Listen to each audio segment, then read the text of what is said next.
Bom, a Serra de Itapetinga está localizada a leste do município de Atibaia, fazendo divisa entre os municípios de Atibaia e Bom Jesus dos Perdões.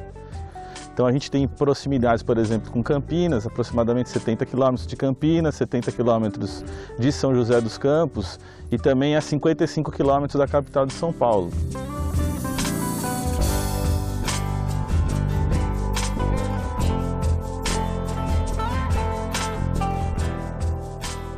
A formação da Serra de Itapetinga ela é feita pelo dobramento de terras de um período geológico muito antigo, que formou a Serra do Itapetinga, que formou o que a gente chama da Serra da Cantareira, também o Morro do Lopo, aqui na região, no município de Extrema, divisa com Extrema e Joanópolis, e também é uma região denominada Mares de Morros, aí pelos geógrafos chamam essa região chamada Mares de Morros, exatamente por apresentar esse relevo acidentado, com cumes de montanha variando até 1.400, 1.500 metros de altitude.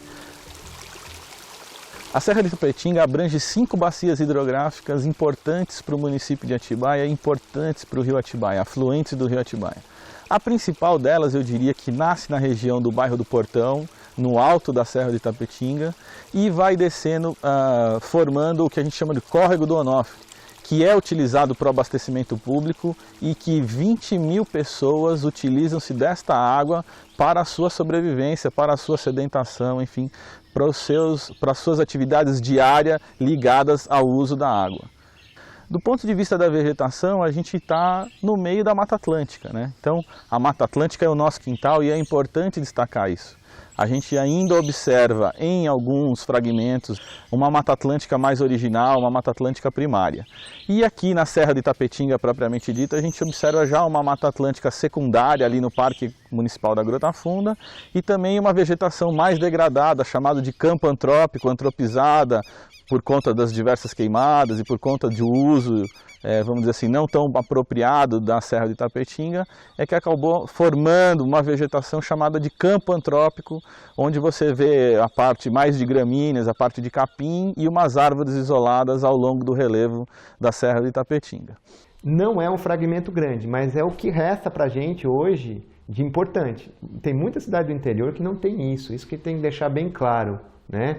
A gente tem que valorizar isso porque não é toda a cidade. Você pode percorrer São Paulo, poucas cidades têm um resquício de Mata Atlântica, ainda mais pegando esse entorno que é a Serra da Mantiqueira, né? Então isso é extremamente importante, né? A gente sabe hoje que um fragmento ele sofre muita influência do entorno, né? Mudança de temperatura, umidade, tudo isso é influenciado pelo entorno. Se você mudar a temperatura, se você mudar a umidade, mesmo a luminosidade, isso afeta, não parece, mas afeta muito os animais que estão restritos ao interior de mata. O tucano sul, né, o ranfaço toco, é um tucano muito encontrado em área de cerrado e é um bicho que está se espalhando por áreas muito abertas, na verdade, né?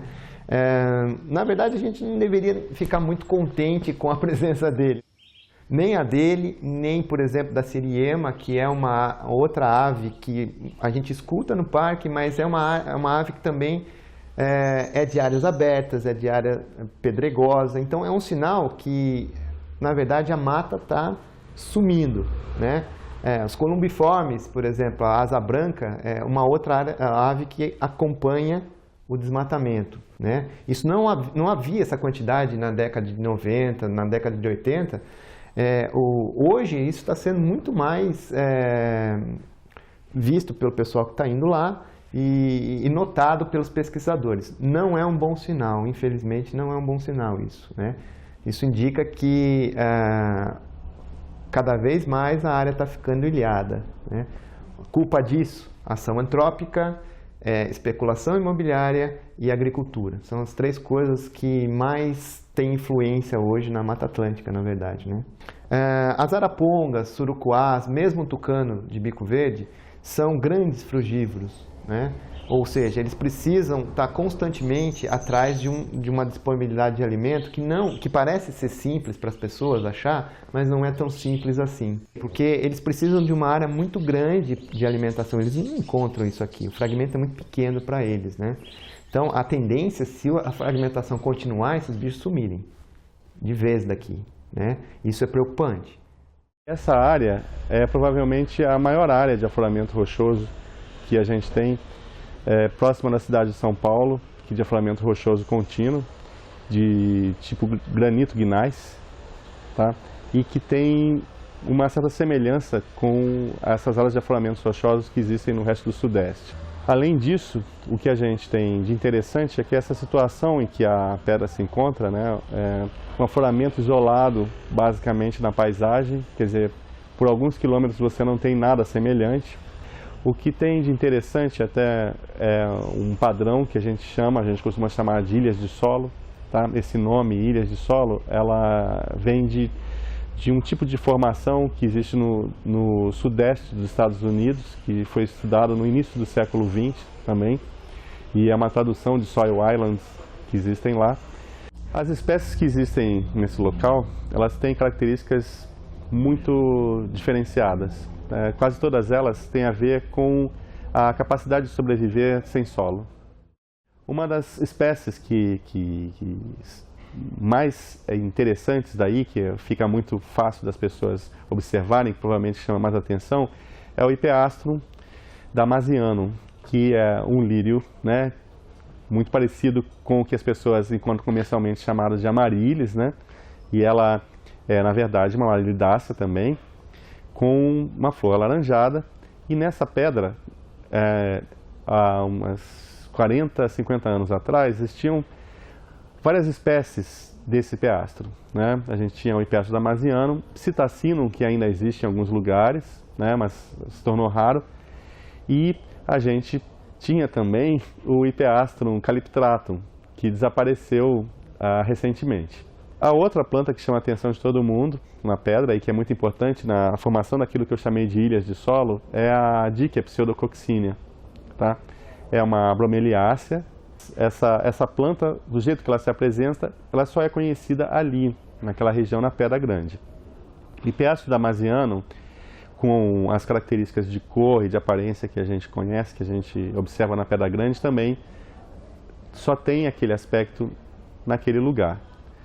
Algumas são plantas que ocorrem naquela região e em regiões vizinhas, e algumas são absolutamente endêmicas, e elas têm a característica que a gente chama de microendêmicas, como por exemplo o Rhipsalis spinescens. Ele foi descrito ali e até onde nós sabemos só existe naquela região.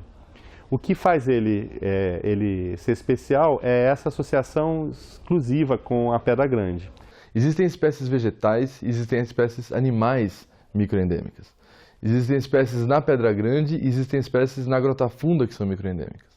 Na Pedra Grande a gente conhece espécies de plantas microendêmicas e na Grota Funda a gente conhece espécies de plantas microendêmicas, plantas cavernícolas microendêmicas e animais microendêmicos. Com destaque para a rã grande das corredeiras, que é um indivíduo muito pouco estudado, pouco se sabe da biologia desse anfíbio e os anfíbios são conhecidos por serem indicadores de qualidade ambiental. A importância da Serra de Itapetinga no contexto do estado de São Paulo é ímpar, né? Isso é facilmente visualizável quando a gente pega o mapa e busca unir grandes fragmentos do estado de São Paulo. A Serra de Itapetinga consegue unir de um lado a Serra da Mantiqueira e de outro lado a Serra da Cantareira. Como uma ponte, um elo de ligação entre as áreas da Cantareira, as áreas da Mantiqueira, né? É importantíssimo a gente ter essa preservação, ter um parque sendo criado, uma unidade de conservação sendo criada, ter fauna, a gente ter onça aqui, relato de onça, relato de lobo, relato de gato do mato, né? Falando dos predadores, mas de um monte de espécie ameaçada, que aqui a gente tem relatos frequentes, né? É um grande diferencial para os municípios do estado de São Paulo. Apesar dos fragmentos de mata serem de pequeno porte, você pensar na área que um predador do tamanho do puma precisa para sobreviver, eles são insuficientes, mas mesmo assim a gente encontra várias espécies aqui. Tá? Você tem o puma, que ele vai explorar vários fragmentos da região, muito provavelmente ele se desloca da Cantareira para cá, passa por Mariporã, deve chegar ali para a região de Perdões também. Você tem a jaguatirica, que é uma outra espécie considerada como vulnerável, tá, pela classificação do IBAMA. Você tem o gato maracajá, o gato morisco, o gato do mato pequeno. Você tem cachorro do mato, tem coati, tem irara, tem furão, tem guaxinim. Então, você tem muito mais espécies do que seria esperado para os fragmentos do tamanho que são os fragmentos da região. A existência dessas espécies na área só é possível pela conectividade entre os fragmentos, tá? Pela possibilidade que os animais têm de transitarem entre os vários fragmentos da região, mesmo não sendo fragmentos de um porte tão grande assim. A onça, ela é ela é caçador, né? Ela vive de caça, né? Então, agora, para as pessoas, ela é um pouco traiçoeira, mas se você levantar uma mão, ela já corre.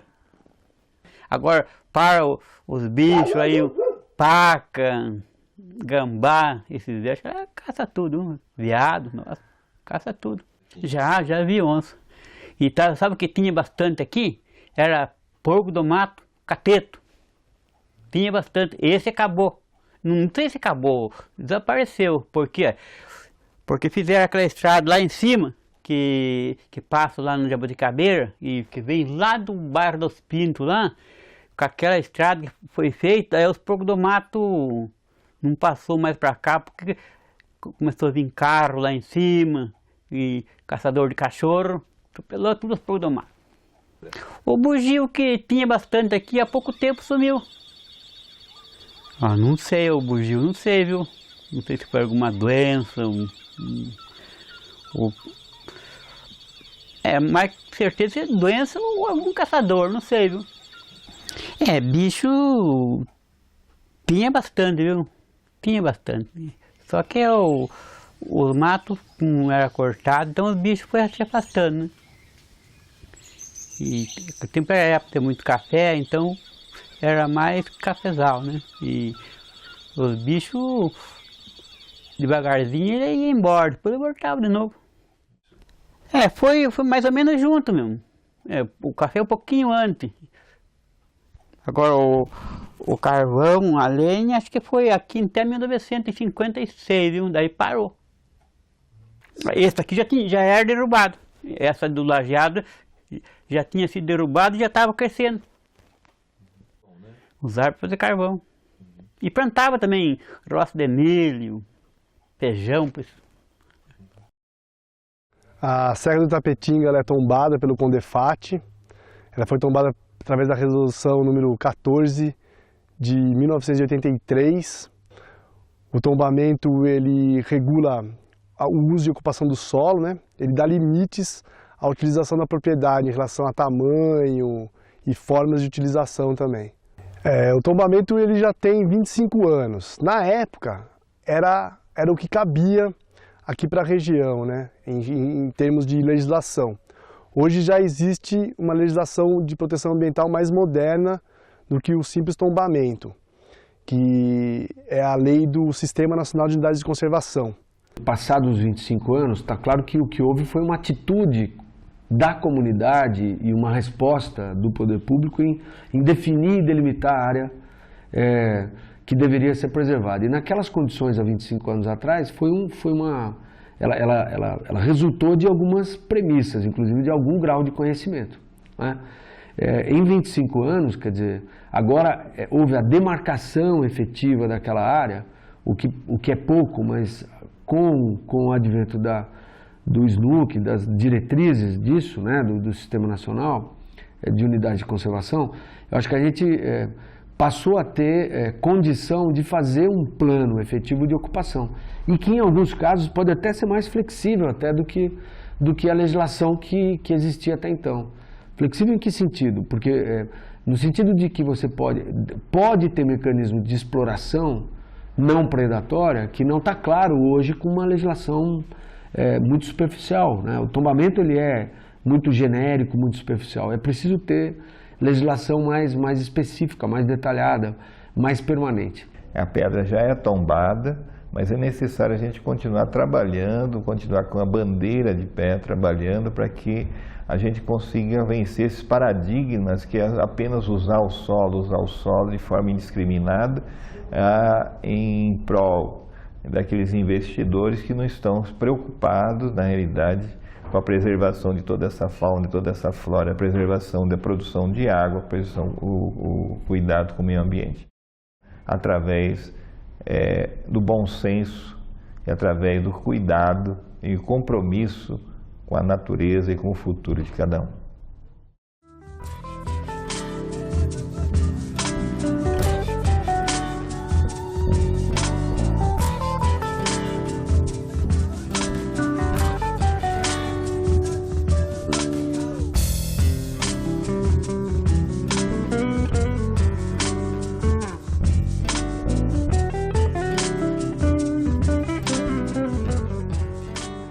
A lei da unidade de conservação ela já vem sendo aplicada há um certo tempo aqui na região.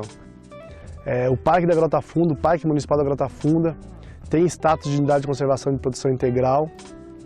Ela tem um regime diferenciado também de administração, ele é fechado, não entra ninguém, mas infelizmente ocorrem danos ambientais nessas regiões ainda, né? No parque, por exemplo, existe caça predatória. Mesmo sendo proibido, mesmo sendo crime ambiental, a pessoa, se for pego caçando, pode ir para a cadeia, mas mesmo assim eles insistem em fazer essa atividade dentro do parque.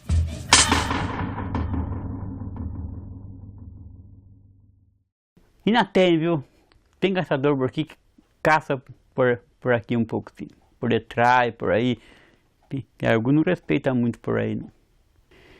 Olha, foi pior, mas o tempo que podia caçar. Agora não, né? Agora não pode caçar. Desde 1970 para cá, nós estamos respeitando essa lei que não pode mais caçar. Agora tem uns que não respeitam, né? Se não existe alimento disponível, vai haver mais competição entre aqueles animais que estão ali, né? Isso é muito claro, a gente vê muito com onça, que é um animal que se alimenta de presas maiores, tudo. E faltando alimento, ele vai buscar onde está mais fácil, onde está mais disponível, que muitas vezes é a própria criação doméstica, né? Eles não procuram o ser humano para se alimentar do ser humano. Eles procuram porque o que o ser humano fornece é mais fácil do que procurar o alimento escasso. Então, o meu sentimento em relação disso é de uma aversão muito grande, entendeu? Porque você está lutando, está fazendo uma pesquisa numa área para tentar preservar e o pessoal está lá se deleitando, caçando, destruindo trilhas, né, com a moto. Agora, eu peguei uma época que o pessoal estava andando com aquela moto que tem tipo um triciclo, que tem um pneu grosso. Aquilo lá detona muito mais ainda o ambiente.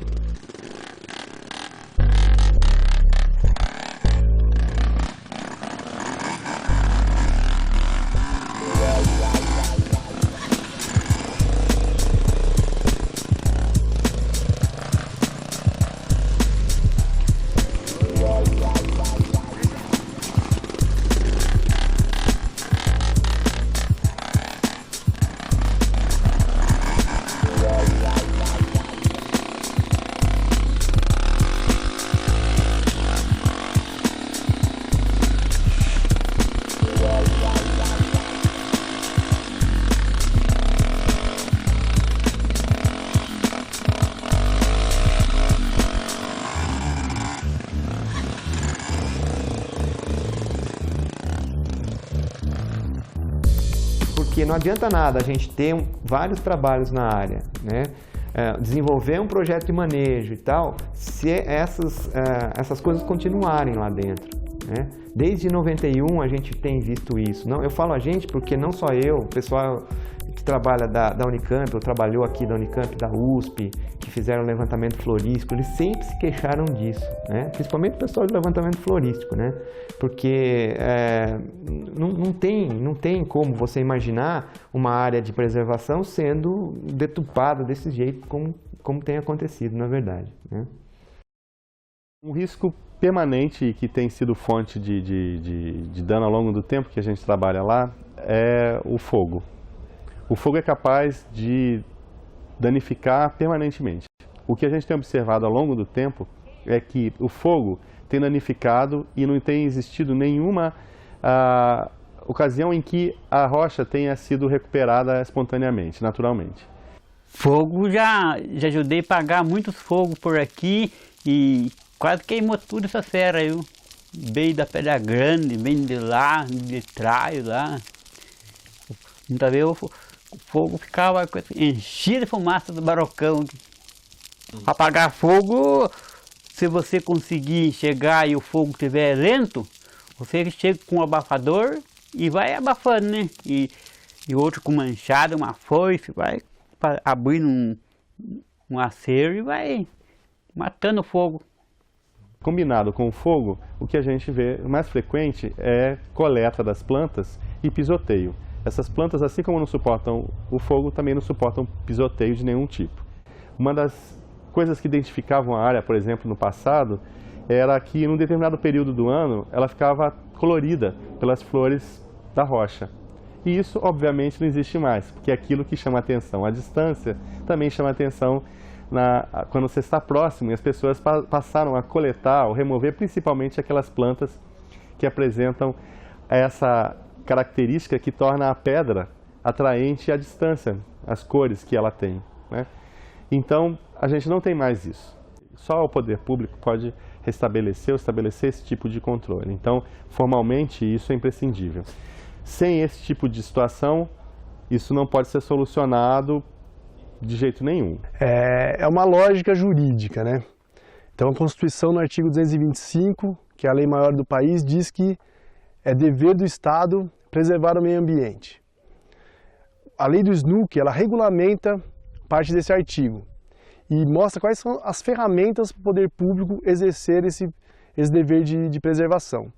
Então, unidades de conservação são territórios protegidos por lei, instituídas pelo poder público, com o interesse de preservar os recursos naturais e dar um regime de administração diferente para aquele espaço territorial. Eles se dividem em dois grandes grupos, que é a unidade de conservação de proteção integral e a unidade de conservação de uso sustentável. Proteção integral significa que é permitido o uso indireto dos recursos naturais. E o grupo de uso sustentável permite a utilização, mas impõe um limite ao crescimento econômico naquela área. Eu acho muito importante a constituição da Serra do Itapetinga em uma unidade de conservação, porque é a garantia jurídica de que aquilo vai continuar intocado, de que a serra vai continuar sendo um ambiente natural do jeito que ela está há muitos anos. É absolutamente coerente com a natureza, né, física, com a natureza histórica do lugar. Isso não tem, eu acho que isso não tem nenhuma objeção, isso não tem nenhuma discussão. A minha indagação principal para as pessoas que questionam e tal é tipo assim, você conhece, você vivenciou aquilo, você curtiu aquilo, então não se prive disso, né? Eu quero, o que mais me move a defender a implantação de uma boa regra para aquilo consensual, compartilhada, é garantir às pessoas que ainda não foram, que ainda não viram, né, que elas poderão ver, né? Porque a Pedra Grande é um monumento natural, é uma coisa que tem que ser preservada, é um bem para a cidade, é um marco da cidade, de toda a região, na realidade até do próprio estado de São Paulo. Para a proteção do ambiente natural, a gente requer um desejo político por parte do governo, disseminação de informação por parte de quem produz a informação da universidade pública e, principalmente, o envolvimento da população nesse processo. Alguns fragmentos de 200, 300 hectares, mas a maior parte dos fragmentos são pequenos. Então, é muito importante que se mantenha essa conexão e que se preserve e tente restaurar os fragmentos que existem.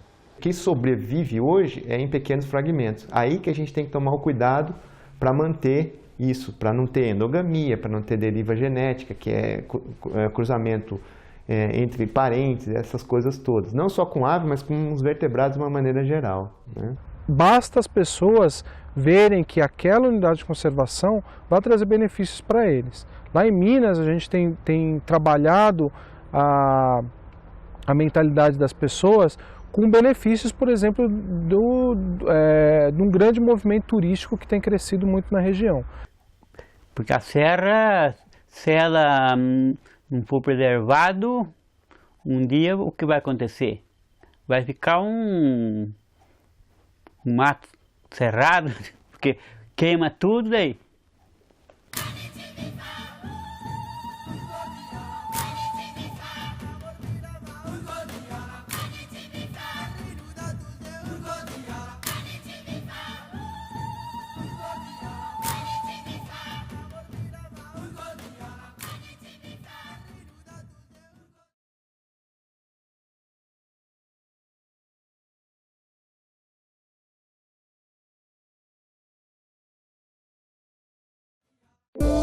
Música